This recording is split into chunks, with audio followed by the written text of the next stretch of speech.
চাপৰিত সংখ্যালঘুৰ আগ্ৰাসন সন্দেহযুক্ত নাগৰিক দেখি আলফা নেতা জিতেন দত্তৰ চাঞ্চল্যকৰ ফেচবুক পোষ্ট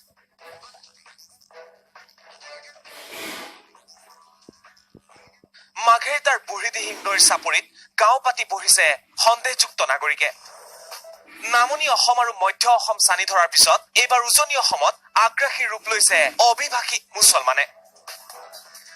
তিনিচুকীয়া জিলাৰ মাঘেৰিটাত বুঢ়ীদিহিং নৈৰ চাপৰিত গাঁও পাতিছে অভিবাসী মুছলমানে সেই খবৰ পাই ছচিয়েল মিডিয়া ফেচবুকত আলফা নেতা জিতেন দত্তৰ পোষ্ট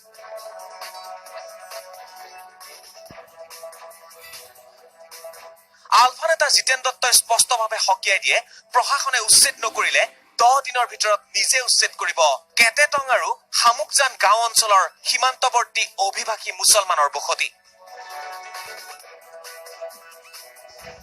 আলফা নেতা জিতেন দত্তৰ এই পোষ্টৰ পাছতে প্ৰশাসনত হাহাকাৰ লাগে লগে লগে সেই স্থানত উপস্থিত হয় প্ৰশাসনৰ এটা দল কিন্তু সন্দেহযুক্ত নাগৰিকসকলে সংবাদ মাধ্যমত প্ৰকাশ কৰে যে তেওঁলোকে খহনীয়াৰ গৰাহত পৰি বৰপেটাৰ পৰা আহি তাতে থিতাপি লৈছে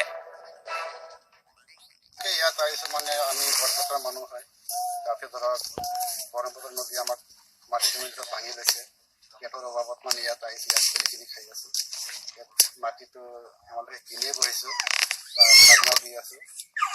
এই অভাৱতে আহিছে বা আমাৰ আই কাৰ্ড বা ভোটাৰ তালিকা চব অকে আছে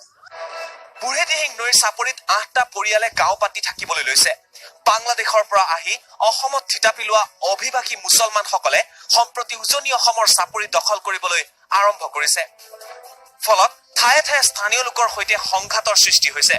কিছুদিন পূৰ্বে লখিমপুৰত এনেদৰে স্থানীয় লোকে উচ্ছেদ কৰিছিল সন্দেহযুক্ত এই নাগৰিকসকলৰ ঘৰ এই লোকসকলে সোৱণশিৰিৰ চাপৰি দখল কৰি গাঁও পাতি বহিছিল